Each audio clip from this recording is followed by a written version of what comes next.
Well, Harville, I am glad to see you. I'm sorry that Helen can't be with us today, but as I said, this maybe will be a little men's focus in addition to the relationship focus that we both are involved with. And I wanted to start.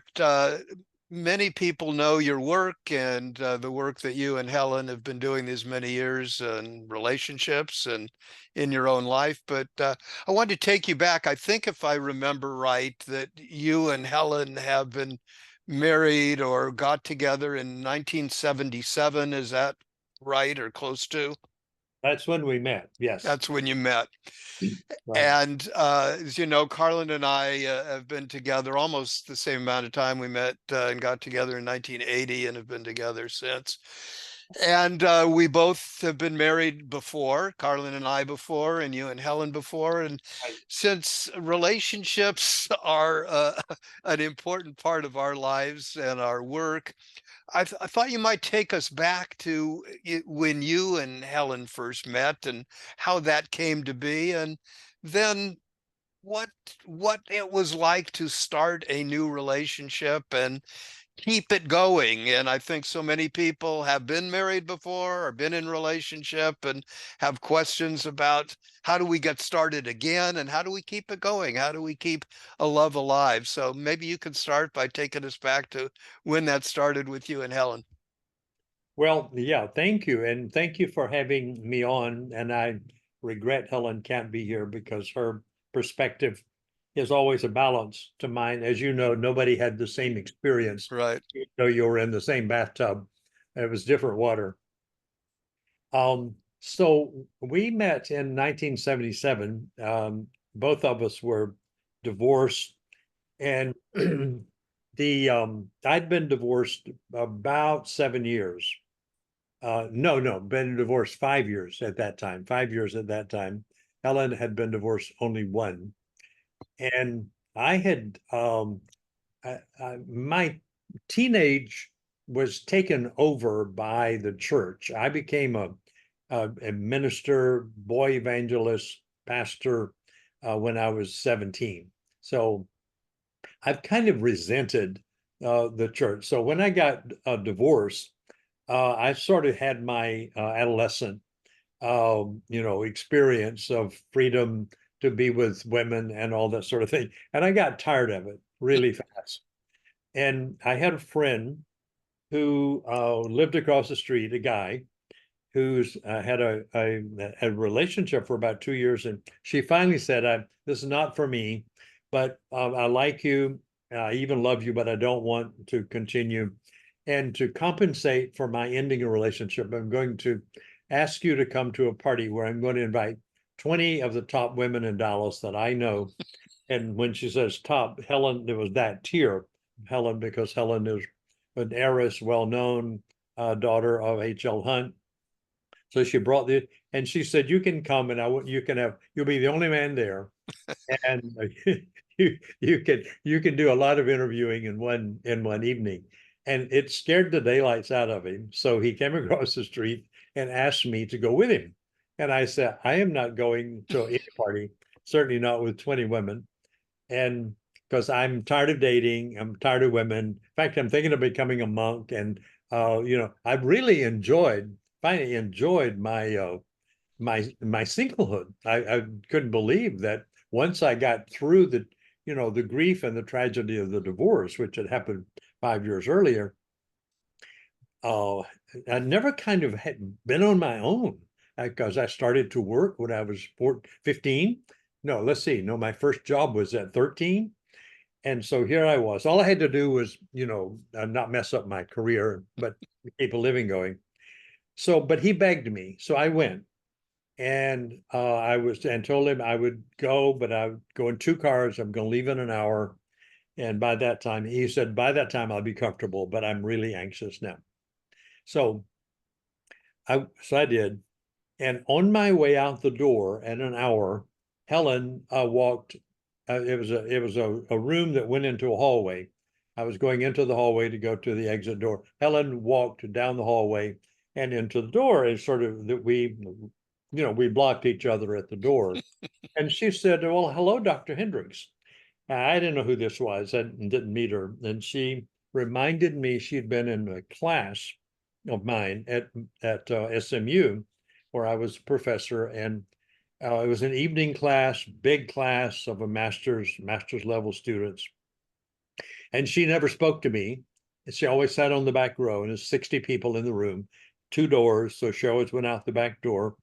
So I didn't have no recognition of her. I mean, how can you remember 60 people? And I have a hard time remembering anyway. So I can remember what you said, thought, and believed, but I don't know who you are.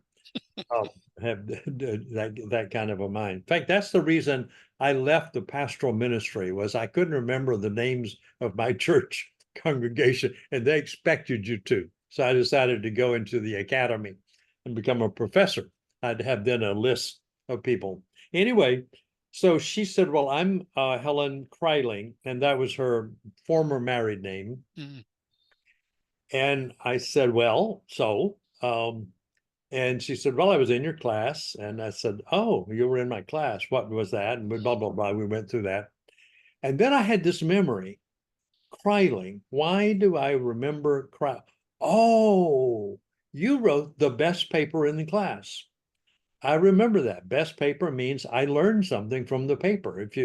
And those are the ones that get an A. If I don't learn anything, they all get B's or C's. And so she said, yeah. And so, well, why don't I recognize you? And she says, well, I always left out the back door and we never spoke. I said, okay. Well, I always keep those papers. And I'm sure that's in my filing system at my office at SMU. I was still there. And so that was sort of it for the evening. I went and looked, and yes, I did have her paper, and I had real big comments on it. I wish, this was really, really wonderful, brilliant mind. And so I called her. Oh, and she had asked me about a book. She asked me who I wrote my dissertation on, which was Paul Tillich and Freud, on the concept of anxiety. And so she said, have you ever seen the book called Paulus, which was Rollo May's biography of Paul Tillich? And I had not, although I'd written it was a book I missed. So anyway, all those things got us together to start. Mm. So to get now to the question of how all that led to this is that she was at that time had that was her second master's degree in psychology that she was doing. This was in or it was psychology, the therapeutic side of psychology. And we got into a discussion about, I'm divorced and I'm a university professor with a PhD from the University of Chicago. And I knew I didn't look bad. I was a pretty good looking guy. And apparently smart enough to get a PhD and be a professor and, that sort of stuff. How come I'm divorced? How come I can't do the simple thing of living with another person? And she was pricked with the same question. And so we discussed our marriages. And in the process, kept on talking until we started dating. And then about 5 years later, she told me not to ever propose to her because her first marriage, she didn't really got a bad deal and she was going to pick the next guy. So if we ever got married, she would ask me. So I took her word for that, but we dated and then she moved to New York out of Dallas. I was still here, and then one day she showed up on a trip I was on. She wanted to join a trip. There was actually I was in Alaska doing a workshop, and some people there who brought me up loaned me their motorhome to take a vacation in Alaska. And Helen flew up to join me on the vacation. And on that vacation, she asked me to marry her. So that was in 1970. Let's see, that was 5 years before we got married in 82. So that must have been about 79, somewhere along there. So we got married in 1982. In the interval between that and our wedding, I had these, I know you had these, Jed. They're things, they're downloads. You've never thought that, and you don't think that you could think that. But one morning you wake up and say, oh my God, if X is true, then Y must be true. And your brain starts connecting a bunch of things. And I realized a system was emerging in my mind to respond to the question, which Helen and I started with, why do couples fight? And then we went to, well, they obviously they're in conflict. Well, why is anybody in conflict? We got interested in the question of human conflict, and brain began to download stuff.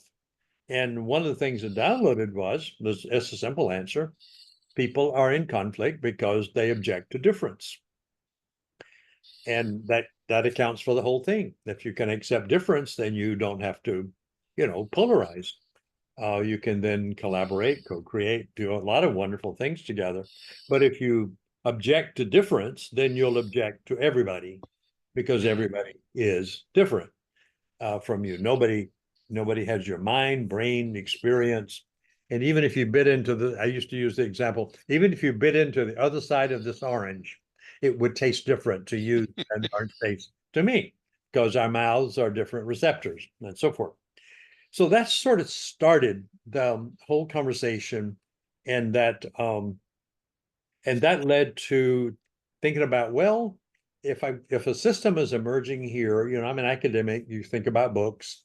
I think I need to start putting together a book.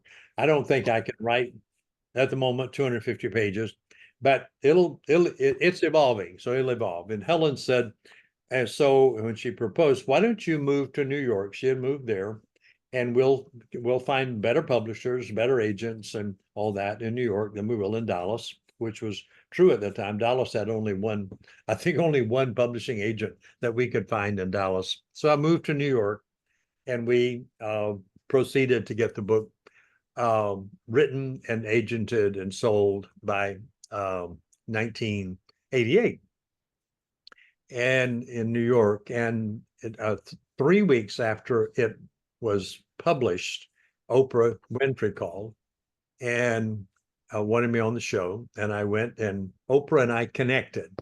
It was one of those things. Yeah, we like each other. We could talk. I was amazed. I didn't feel intimidated because she was so approachable. And and then, hell, I've talked all my life. I started preaching when I was 15, so that wasn't all that unusual. But being on national television was totally new. I'd never been on a TV show of any kind. So we had a good time, and she had me on for 17 times over a 20-year period. And that's what then took the book, which was published in 1988, into 11 times on the New York Times bestseller list. And so that's how all that got started. Obviously, trainees began to show up and want to be training in that stuff in your book. And that led to developing a training program, which is now people are practicing in about 67 countries. And I have 40 people on my faculty of the Imago Institute for Relationship Therapy, 40 people who I've trained to be trainers. So they're teaching in about 20 countries right now. And so that's sort of the big overview, leaving out all the other details. Well, that's fascinating. And I want to follow up, which I will in a minute. I have another question on that, but we have so many things in common. Every time I talk with you, I discover something else. So my little tagline on my website is Confessions of a Twice Divorced Marriage Counselor. Yes. And when Carlin and I met, and as you know, Carlin and I have been married now for almost 45 years. Yeah. And it was very interesting, our coming together. We lived in different towns. I was in California, she was in Oregon. We met at a retreat and hit it off, got together and started dating. But we both had been married before, and we were not interested in doing it again. I figured it's going to be a long time before I get married again. And we were together for a time, and on one of my visits up to Portland, where she was living, she asked me a very strange question. She said, I would like it if I could use your name? I don't want to get serious. I'm not talking about marriage, but could I like the last name Diamond. How would Ah, it be if I called myself Carlin Diamond? Her previous married name was Funk, Carlin Funk, and she liked Diamond better. And I thought that that's a little strange. That feels pretty intimate. I mean, you want to be called by the same. In any event, we eventually uh, got married, that is really a strange and story. that a strange thing to ask. And part of what we've done, and it's kind of lead to a follow-up question I want to ask you, is that um, what we had found, because we didn't want to get divorced again, we wanted third time for us to be it. We decided people change a lot over time, and that what may have been true for you when you first met or you got married may be different years down the road. So we agreed that every 15 years we would decide again if we wanted to get married again to the same person. And if we did, we would, we'd work out the new vows, we'd have a new ceremony. Oh, So okay. we've been married now multiple times in 45 years. We've had our first marriage in 1980, and then every 15 years since then, we have a new one. We decide again. So my follow-up question for you, as a both long-term person working in the field of relationship and also a long-term marriage and relationship, what are some of the kind of core tips you might have, the little summary things that might give people who are looking to both find a relationship or renew a relationship they've had, and what might be some wisdom that you would share from your long-term experience? Well, thank you for asking, and thanks for sharing that about your relationship with Carlin. That is really an interesting story, Yeah. and the duration of that. And let me, before I answer the question, just say to you that you all sounds like you structured your remarriage every 15 years, not out of a crisis, but just that was a part of a commitment. Yeah. So Helen and I have had two marriages which were the results of not quite going over the precipice to a divorce. And in 1997, we were almost divorced, and and that would be a long story in itself. And so, and some of the response to the question can come from that. But we worked it through and and had a recommitment and a true remarriage in the 2000 on New Year's Eve 2000. Mm, Then about 10 years later, we had another almost divorce. The first one we had actually called the divorce lawyers and turned it around before we activated that. So we've had a big struggle. The big struggle began, in fact, on our first date when I took her to a fancy restaurant because she was an upscale woman in Dallas. I figured I couldn't take her to a diner, which would have been where I would have gone. And she suggested the play, which was a play about a boy who put out the eyes of horses, Equus. You may, mm. and that was a horrible. I mean, it's a piece of art, but it was a horrible thing to see on your night of your first date. And she hated the restaurant, so we started off with this sort of stuff. So the tip is that and one of the ways we put the thing about difference is you have to get it. You're married to another person, and that person is not you. Because the fantasy is we are married to the person that the thought is we're married to the person who's the fantasy in our minds, who simply won't cooperate and behave like that fantasy. So that's the difference thing. I have a picture of you and it has an implicit promise in it, not explicit, but implicit promise that you're going to be what I need.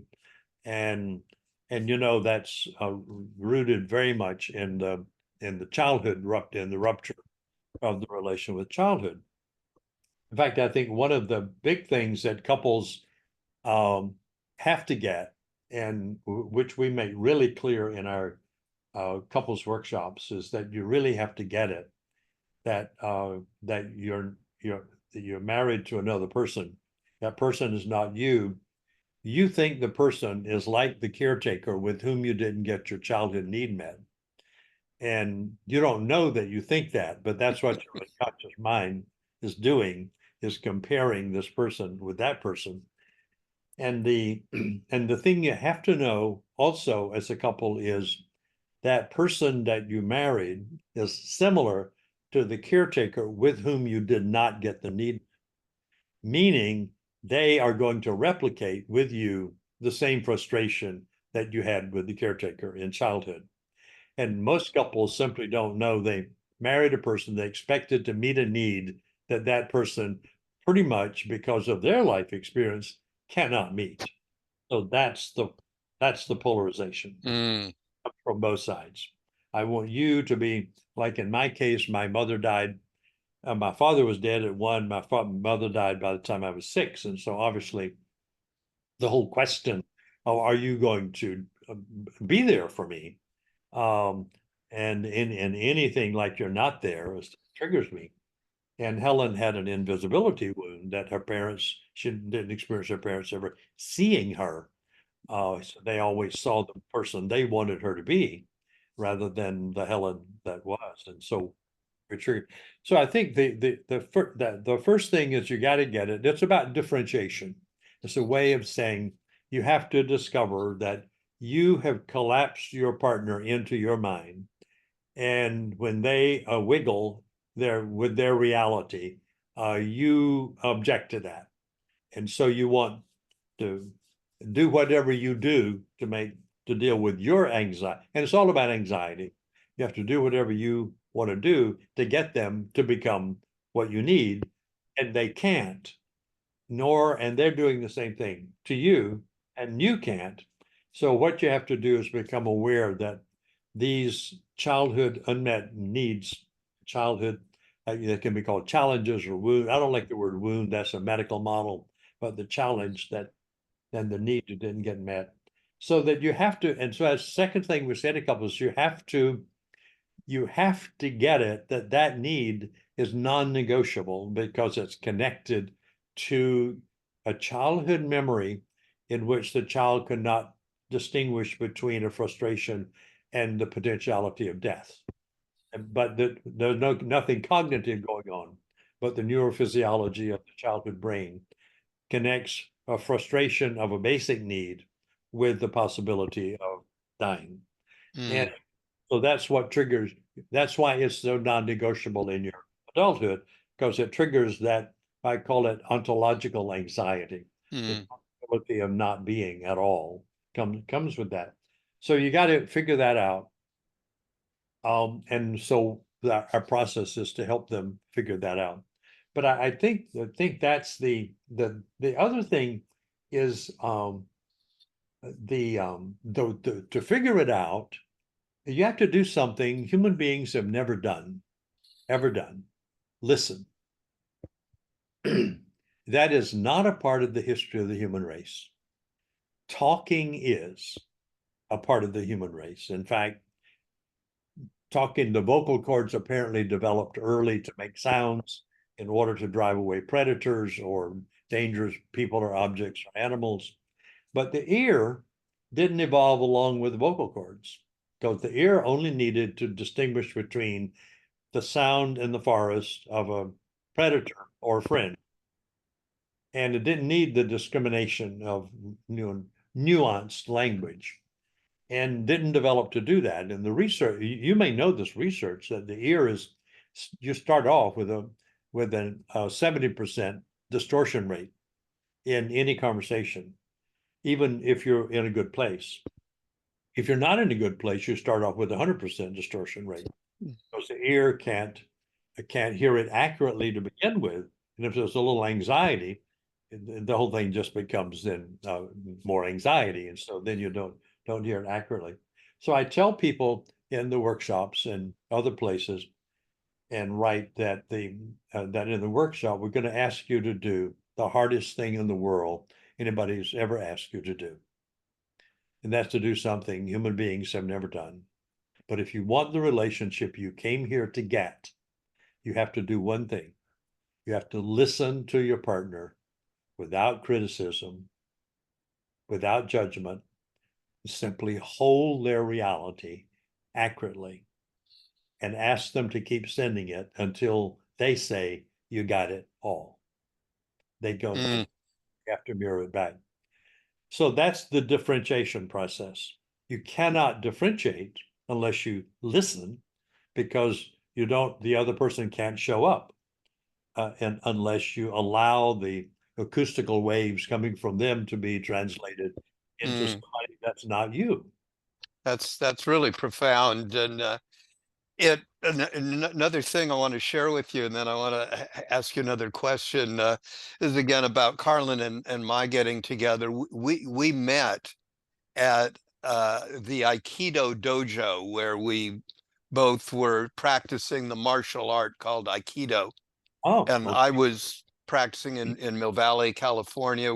I didn't know this, but she had been practicing Aikido in Oregon. And when she came down for a visit with some friends, they told her, well, there's a Aikido dojo. And if you don't know about Aikido, it's very interesting, and it speaks to what you're talking about. Is it's a what's called a nonviolent martial art, and it basically takes different energies, which we all have, and in the process, both of a physical practice, we learn to see the world through the eyes of another person.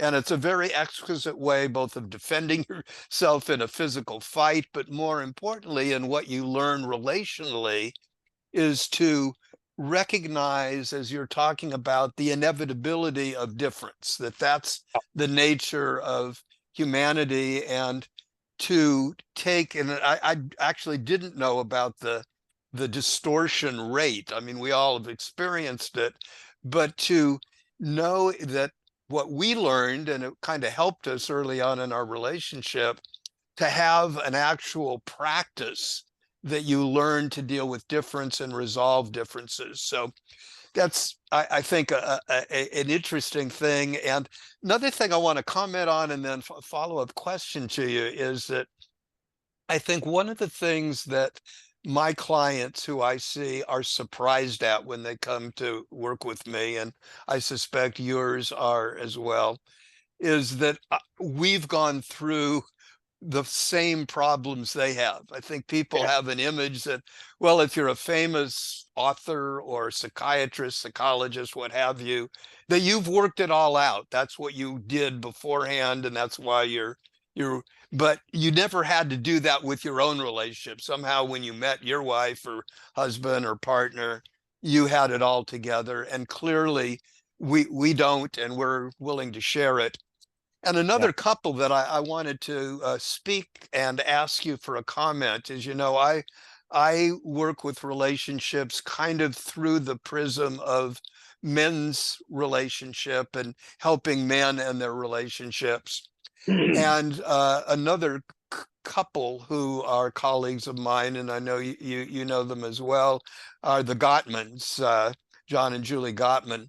Right. And John had an interesting comment, I think they both did, in a book that they co-wrote about the importance of men really understanding relationships, because so many men, I think, have kind of left that to the women in our lives. Well, they know about that stuff. Well, leave it to them. And this is a quote from John and Julie Gottman about men. He said, "What men do in relationships is, by a large margin, the crucial factor that separates a great relationship from a failed one.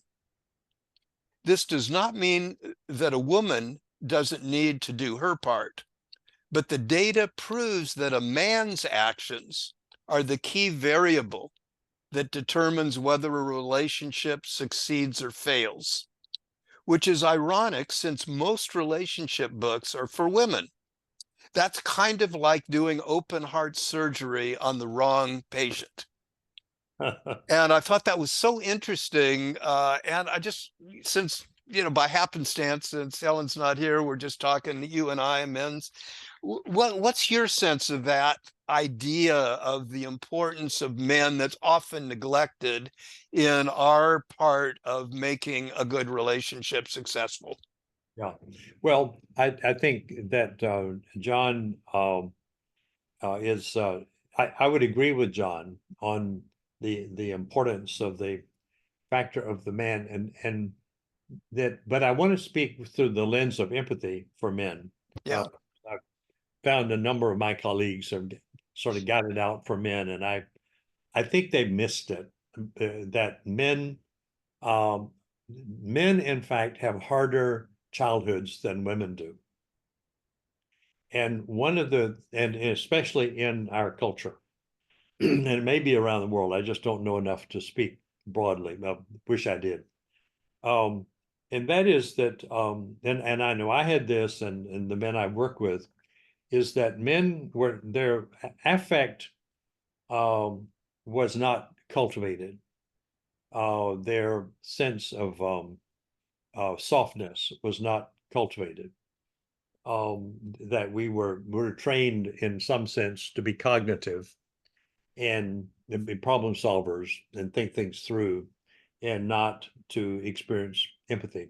The thing I found most difficult in men is empathy, to be able to feel. And without that piece, and also I think that it's hard to really clearly say a man is like this and a woman is like this, because, and I know you know that some women are like, quote, men, some men are like women, Yeah. and they're not gay. It's just that's they went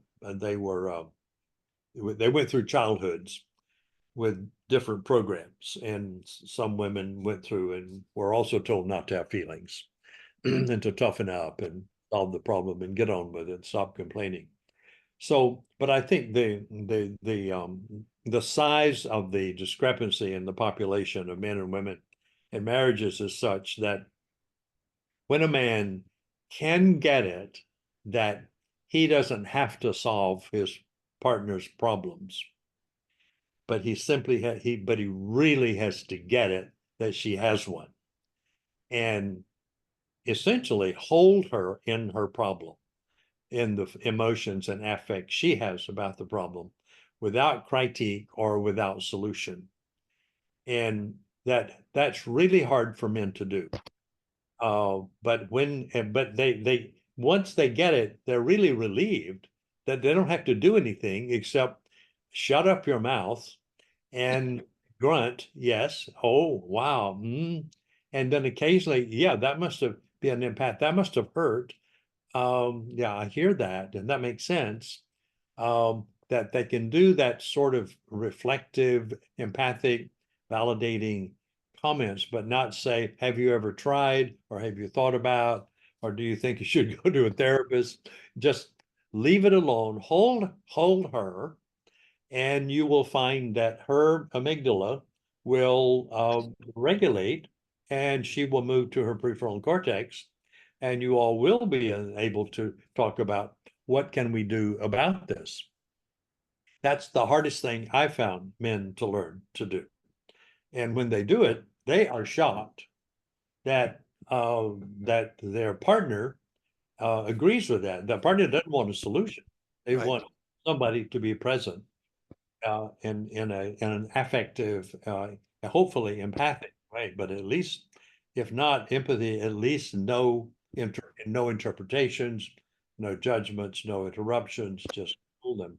So that really makes that. I think that makes a difference in all of those marriages that are typical. That the woman has more affective training and were allowed to have their body and their feelings, and men were not allowed to have their body or their feelings, but only their prefrontal cortex. And that's, I think, a large majority. Anyway, I think that's probably. Yeah, no, that's totally, I think, right on, and a very important thing that men need to develop. And as you point out, I think for both men and women, the losses that we have almost inevitably to some degree in the families that we grew up in, that in your case, in my case, and many, we actually had very absent parents, in your case, died early on, and my father was gone from the time I was young. And I think for men and women, there's almost inevitably a father wound where a father is either absent physically or emotionally in many, many families. And also in my family, when my father was absent, it meant my mother was absent as well, because she had to go out and work in order to support the family, and she wasn't as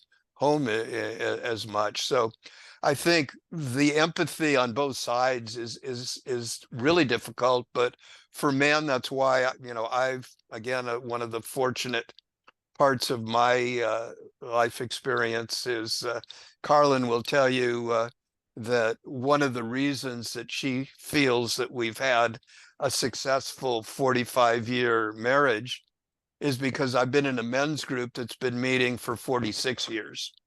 And the the Started before your yeah, marriage. we've been meeting, and as we've gotten older, inevitably there were 7 of us that started out 46 years ago to really develop. I mean, if I had to summarize what we did over 46 years, was really learning to listen Yeah, from a place of a different energy, when it was just guys who took yeah, us a while to learn to trust each other. But once we did, we realized that there was some skills that we could learn together as a group of men that we couldn't learn either in with a man and a woman, or in our normal interactions in mixed groups. So I think one of the things that men, in one of my books, 12 Rules for Good Men, my first rule is join a men's group. mm, Because I think, throughout human history, men, as we went out hunting, in our 2 million year history of hunter gatherers, we, in addition to hunting for bringing home food, we were also, for the most part, with other men, and, out away from the camp, at campfires, you talked. So I think that's an important thing. And I wanted to ask you about another book that you've written that may not be as well known as some of the other books you've written on relationships. And it's called The Space Between, which I know ah, you know. And I thought it was a superb book, and a concept that I think helps kind of bridge some of this difficulty of connecting.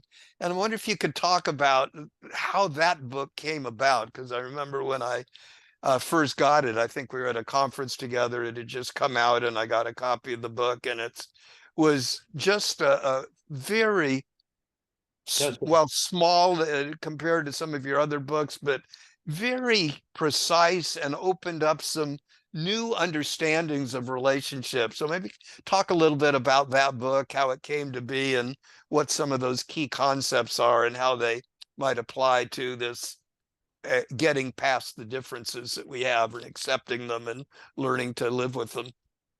yeah. I want to thank you for the work you've done with men.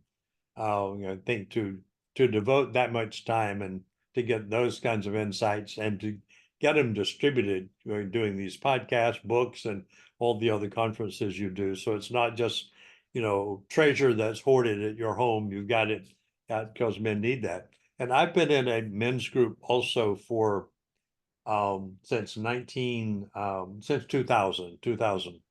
now. So what's that, 24 years. Started off with 6 and dropped to one person dropped out. And I would agree with you that that's um, I'm surprised that we meet twice a month on Zoom and once a year in face to face for about 4 days.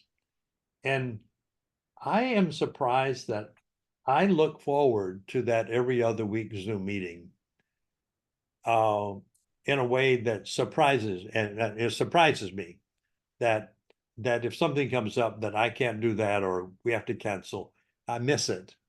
And it's like you can be something there that you can't be anywhere else. And this group started just as a support group for me in 1999 when Helen and I looked like we were going to get a divorce. So they were there, and so we passed the divorce court and went back to the marriage. And then when I said, okay, I don't need support anymore, they said, well, we do. So, so they wouldn't go away. So I said, okay, well, I turnabout is fair play. So the space between. Now that's I want to it's I don't know quite how to start on that. So let me start with a little bit of um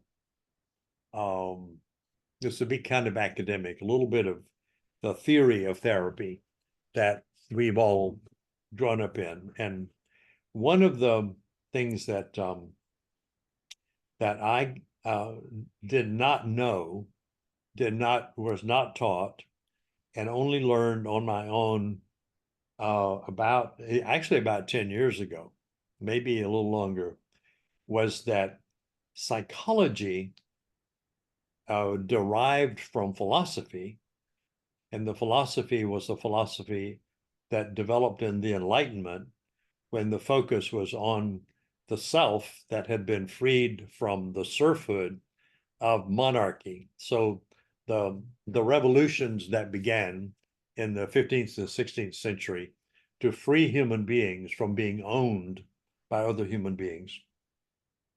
And that when the focus, now like I think it's the 16th century, there's a book called The Age of the Self, The Age of the Individual. And all philosophers start figuring out who is this person who now does not have to do obedience, but belongs to him or herself. What I didn't know that philosophy was rooted in classical physics. And classical physics had a simple model of the universe at one level, which is that everything is made of atoms, and these atoms are all separate, and they interact, but they don't touch. They're all like balls on a billiard table. And that was the model for the self that was developed in Enlightenment psychology, which became the model of the self for psychotherapy, which was available on the shelf by that time for Freud to pick. That the self was an autonomous. In fact, his critique was the self as not empowered. That the self needs to be not merged or dependent, and dependency was a bad word for Freud. You had to be autonomous, independent, and self-sufficiency. Those were the goals of successful therapy. We now know that that's an illusion, and that's the goal for pathology. But he didn't know that, and nobody could know that, and it was the only thing he could pick in the 19th century when he launched psychotherapy as psychoanalysis, which became the basis for psychotherapy.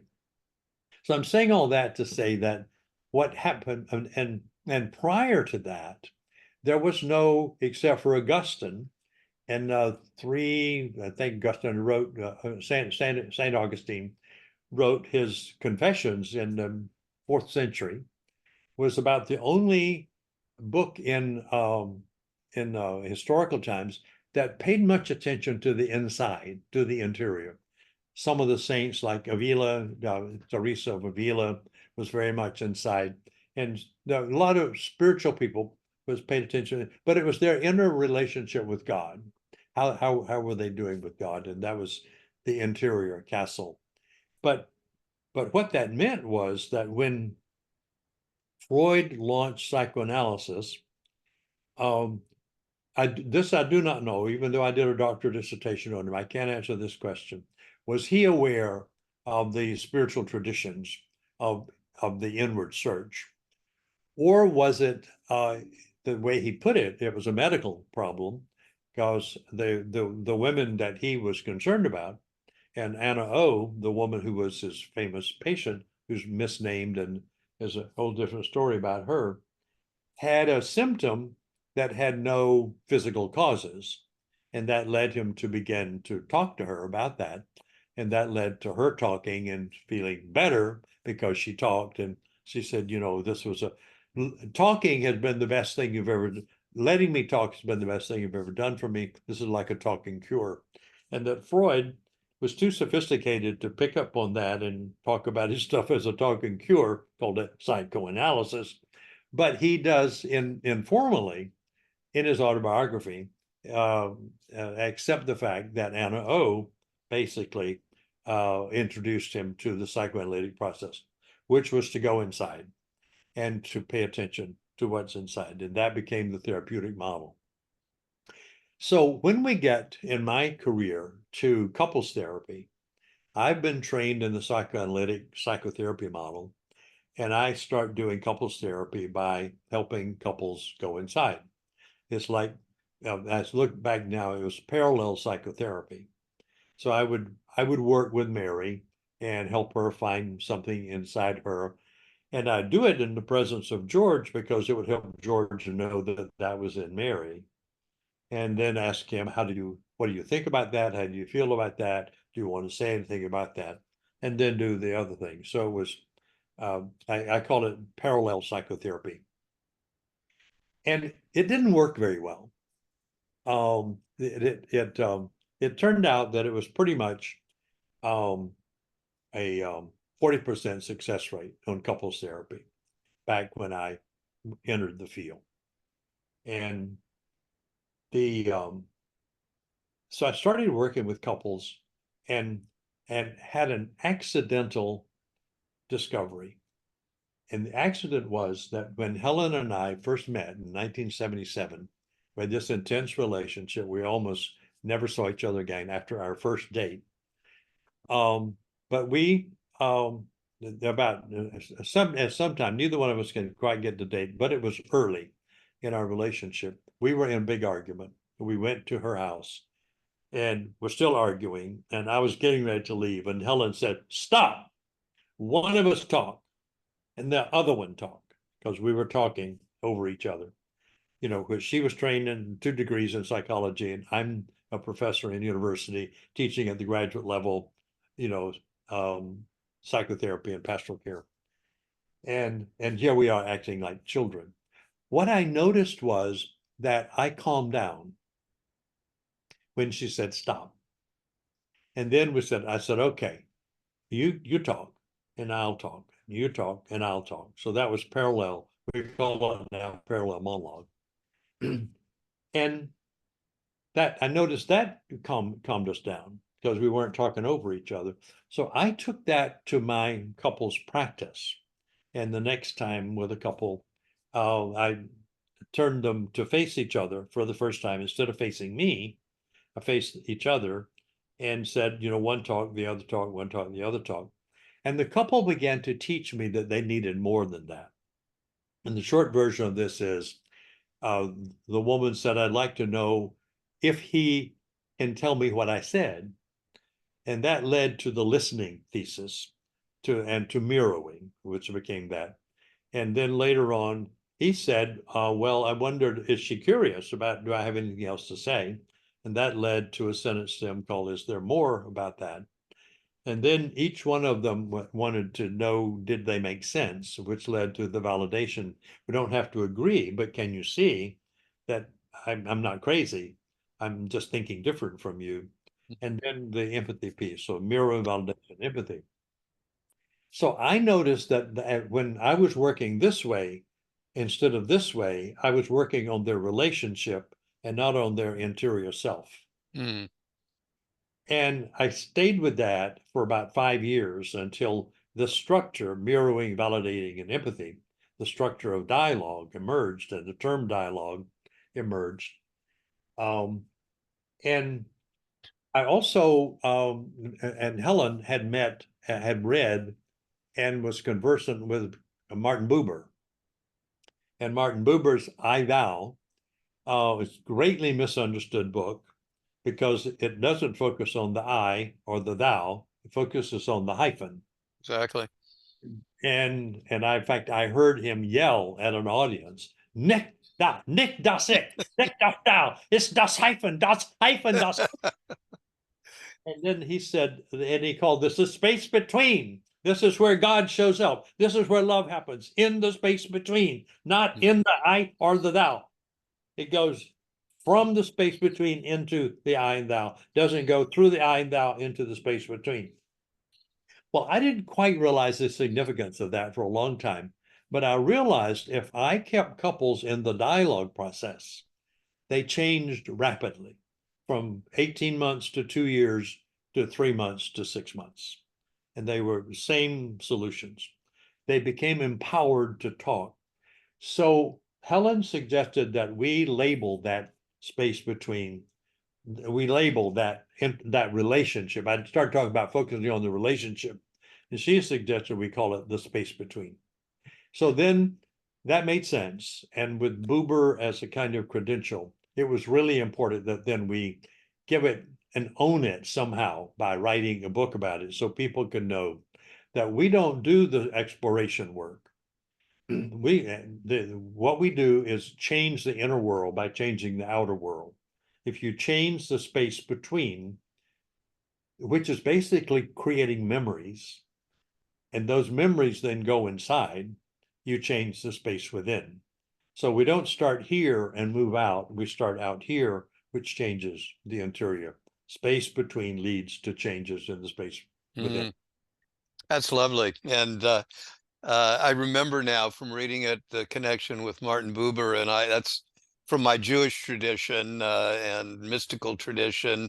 Martin Buber has always been an important person, and I read Buber, way back, and uh, so I really appreciate that. So as we're getting towards the end of our time, unfortunately, we we always, at least from my side, have more that I want to get into, but I wanted to wrap up. I know your work continues to evolve as does ours, and you're doing some new things, and I hope you can just share a little bit about what's coming up or what's alive for you and your work, and hopefully we can stay in touch and hear Yeah. more about it. But for those that are watching, could you let us know both Yeah.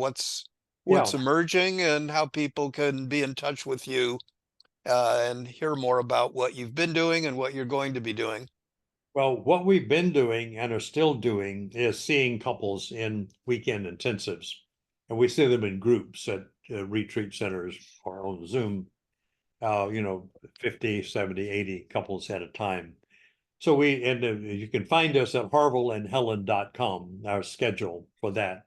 The thing that we have extended beyond that is we discovered this dialogue thing that I was talking about is a new way to talk. It moves from monologue to dialogue. We've now kind of focused on dialogue as a new way to be with another through a new way of talking. And it got clear to us and about 10 years ago now, about exactly 10 years ago, that transaction, the dialogical process, could be taken out of the clinic and delivered to the world. Anybody's life is improved when they engage in dialogical relating, because and we finally discovered that a dialogue, Martin Buber was the first person to do anything of substance since Socrates on dialogue. So it's not been a part of the history of human beings. And dialogue is talking like this. You and I are equal on equal plane. Monologue is what all of us do more of. Is I'm talking to you or down to you, and it's not to understand, but for you to learn, or for 1,000 years ago was to obey. Monological. So we have launched what we call a global social movement to teach safe conversations, dialogue, relabel the therapeutic dialogue is imago dialogue. We rebranded it as safe conversations dialogue to teach it to all ecosystems. Right now we have work going on in corporations, and in one place, a school system in Liberia, and they've just been launched in South Korea. And we've been for about 10 years building this organization because we think that we think that dialogue showed up with Martin Buber in 1925 for a reason. And it wasn't just that he wanted to write a book, but he was a conduit for, and he would believe that because he was very mystical, as you said. He was a conduit of a new way to be. And he developed that systematic concept of dialogue. He didn't operationalize it. What Helen and I have contributed to it is we operationalized it so that now we know how to do dialogue, how to talk dialogically, how to be dialogical, how to, in other words, embody the concept of dialogue. And so we have a goal that in the next 30 years, which will be 2050, we want to teach dialogue and well enough so people will integrate it to 2.4 billion people. Mhm. And that number is because you don't have to change everybody in a system. You have to change 25%. That's the tipping point. The tipping point, people say, if you get 25%, then that system will collapse. And another 50% then will sort of automatically start being in the new way. That means you got 75%, but you'll always have 25% dissent. And that's the way global cultural change occurs. So that's all we're up to now. And if Mm. we can, and we're training all over the world, this new thing, staying with couples therapy. I got a faculty of 40 people doing couples therapy. We're still doing our workshops, and we're spending, however, about 80% of our time working on this global social movement. That's it's so wonderful to see the evolution from the individual couples, which is kind of the core, to the work that you're doing with groups of couples, to bringing, as you say, the therapeutic and philosophical model of relational dialogue to the world, because we live, in ourselves, we live Right. in intimate relationships with family and friends, and we live in a larger culture. And clearly, we're at it seems to me, a tipping point in Yeah. humanity where if we don't get this idea and operationalize it in our lives, humanity is really in trouble. We're not, as a species, very adapted to the world that we're in. And if we're smart enough to learn, and we're also smart enough to blow each other up. So I'm very excited about all of the work that you do, and I hope we can continue our dialogue in future offerings. And I hope we will stay in touch as we do through email in the meantime. And thank you again for this wonderful opportunity to get together for an hour and to share what you're doing and what I'm doing together with the rest of our audience. So thank you again, and look forward to continuing in the future. Thank you, Jed. This was wonderful to be with you. And thank you for your kindness and generosity.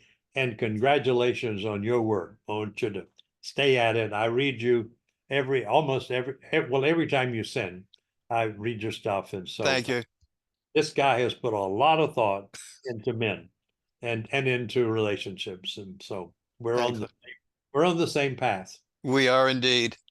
And we'll continue. Take care.